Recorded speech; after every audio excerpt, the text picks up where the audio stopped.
Hello and welcome to the July episode of Discussing PsA, our psoriatic arthritis podcast series where we bring you up to date with the latest research and publications in the field of PsA.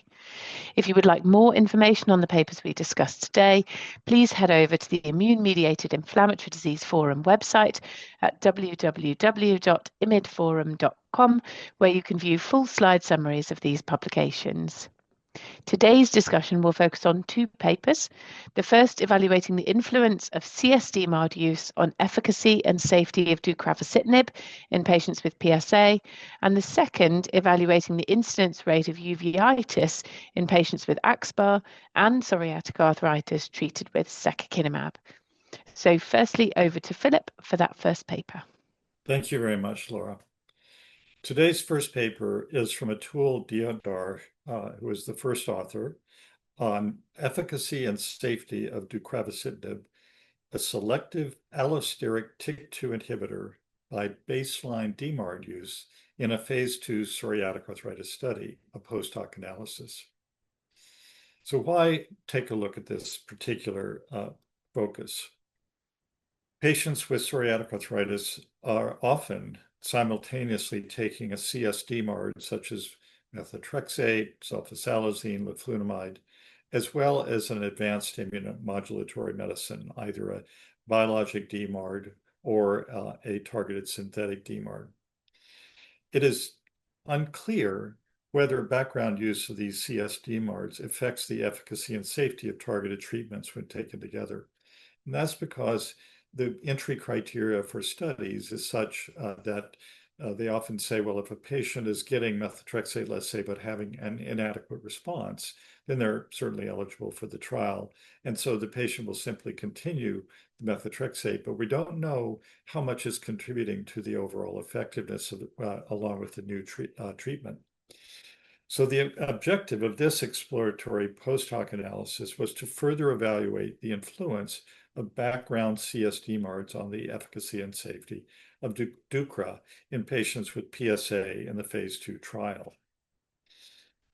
This phase 2 double-blind trial randomized 203 patients with active PsA 1:1:1 to oral placebo, deucravacitinib 6 milligrams, or deucravacitinib 12 milligrams daily for 16 weeks. Patients had failed or were intolerant to at least one nonsteroidal, glucocorticoids, csDMARD, and/or one TNF inhibitor. Patients were not stratified by csDMARD use and were allowed one background csDMARD if used for at least 3 months, with stable dose for at least 28 days prior to day 1. Patients could not initiate a new csDMARD treatment during the study. This post-hoc analysis evaluated the influence of background csDMARDs use on efficacy outcomes, which included ACR20 responses, ACR scoring components, PASI or skin scores, psoriatic arthritis disease activity scores or PASTAS, and on safety measures. What were the results? The baseline clinical characteristics and disease activity were generally similar among the subgroups, regardless of csDMARD use. At baseline, 65% of patients were taking background csDMARDs, and among these, 84% were taking methotrexate. Percentages of methotrexate use were similar across the different treatment groups.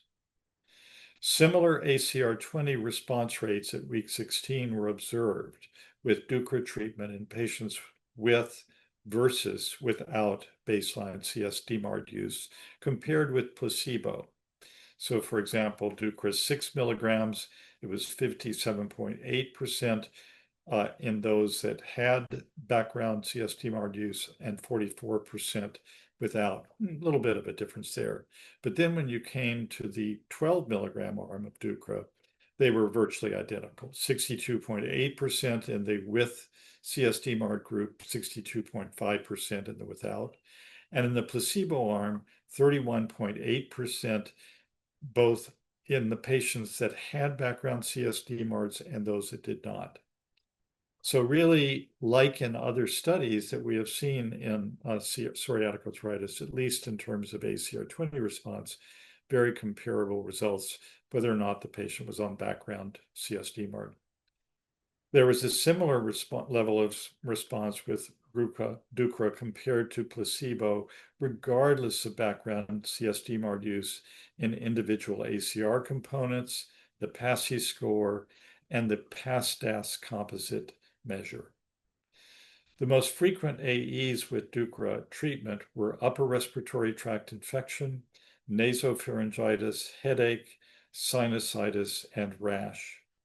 There were no clinically relevant differences in adverse events that were observed in patients treated with deucra with or without background csDMARD use.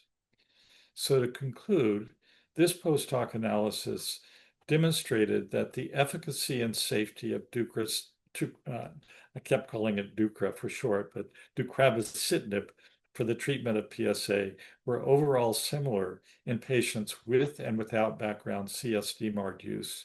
However, longer-term studies are going to be necessary to know if down the road there might be any difference at all.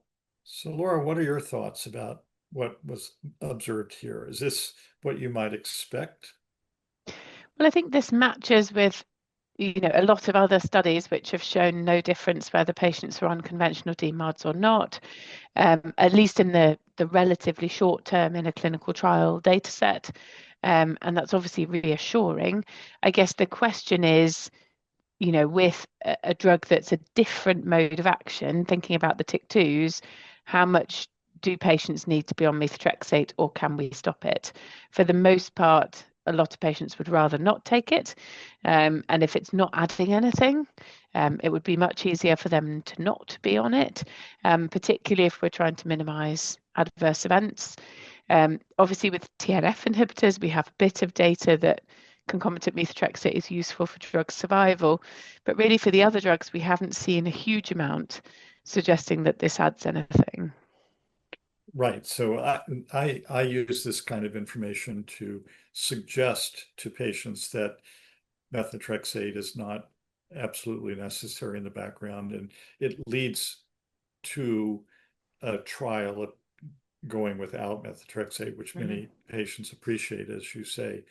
But this isn't exactly this way to answer that question precisely, because these are patients that are already having inadequate response to their csDMARD. So it's a little bit unfair to really know, but at least this gives us some platform to stand on to suggest doing without methotrexate is okay. Well, and you would think logically, wouldn't you? Because this isn't a biologic, that's maybe not necessary. But we've obviously come from a situation where we did have to use methotrexate with tofacitinib because of the license. Then with UPA, I guess the data really are pretty similar to here. Whether people are on methotrexate or not didn't seem to make much of a difference. We just don't have that data for TOFA, but I suspect that's probably the case. The way they got the license was unusual in terms of the trial, and so that required the methotrexate, but not really for any good clinical reason to prove that you needed it.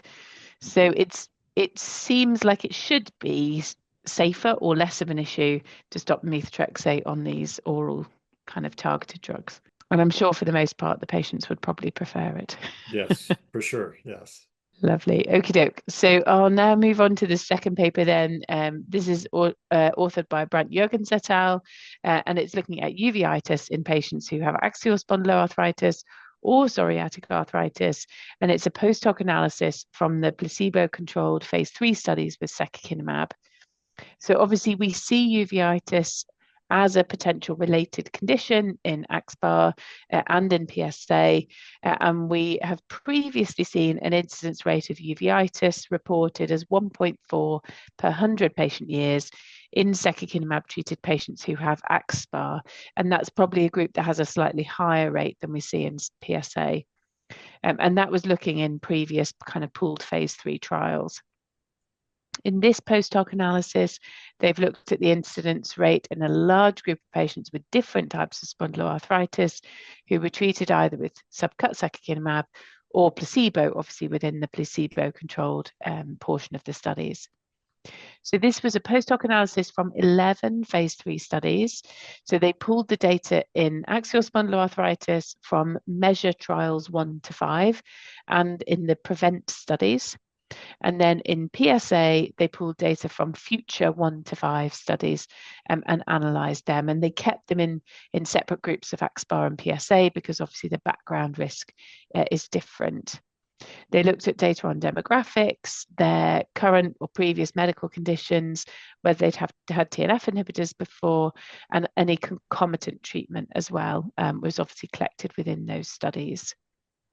So when they looked at the cohort of axSpA patients, they had just short of 2,000 patients, 1,980, and they found an incidence rate for uveitis in axSpA of 1.29 per 100 patient years in the secukinumab 150 milligram dose, but a higher rate of 1.72 per 100 patient years in the placebo arm, obviously for a shorter period of data that we have on those patients. In the psoriatic arthritis cohort, there's slightly more patients, so 2,453.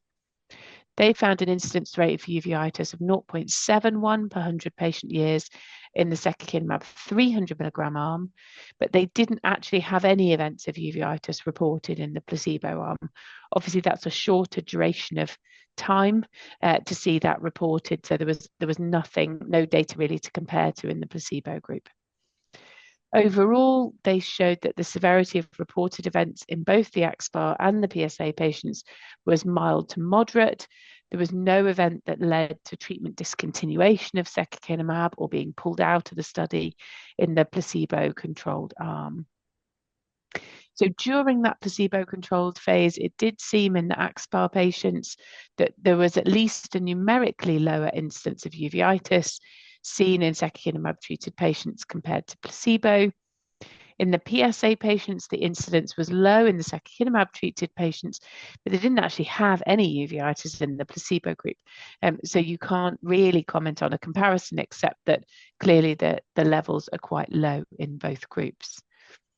And obviously this, I think, particularly for axSpA, but also for a significant minority of PsA patients, finding treatments that can treat the arthritis and the eye disease can be a significant challenge. Obviously, with monoclonal TNFs, we have a good option, but beyond that, really, we're a bit stuck currently on data.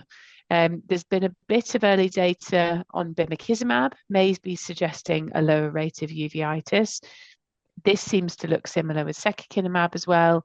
I guess the question here is this treating or influencing uveitis directly? I think we've always been a bit more cautious around non-TNF drugs, or whether maybe treating inflammation as a whole and that systemic effect of the drug might have a beneficial effect on the chance of you getting uveitis, or it's, we obviously limited amount of data, limited number of cases, and there may be a limited amount of information we can draw from this. What's your feeling, Philip? Does this give you comfortable feelings about secukinumab and uveitis? It really, unfortunately, doesn't advance my understanding about whether secukinumab can treat uveitis. Mm-hmm. It mainly gives us reassuring data about the low incidence rate of the problem in our patient group, especially the PsA patient group. If a patient has a history of active recurrent uveitis, there's been some exchange between myself and the ophthalmologist, where the ophthalmologist is wondering whether we could use a treatment that's going to be helpful for the patient. Then this really doesn't inform me about the ability to use secukinumab. What it does is says unlikely, but I don't know that I can be helpful. And so we end up channeling, as you have indicated, to the monoclonal TNF drugs, unless the patient has obviously tried several and had inadequate response or has had key side effects to the TNF inhibitors.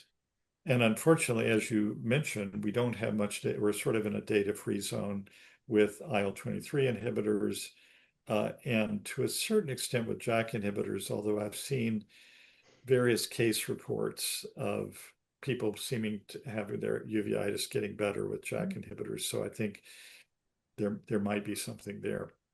I don't want to be discouraging. I think this is a terrific drug for most clinical domains, both PsA and axSpA, important in our armamentarium, but still a lot of uncertainty around uveitis and direct effect on it.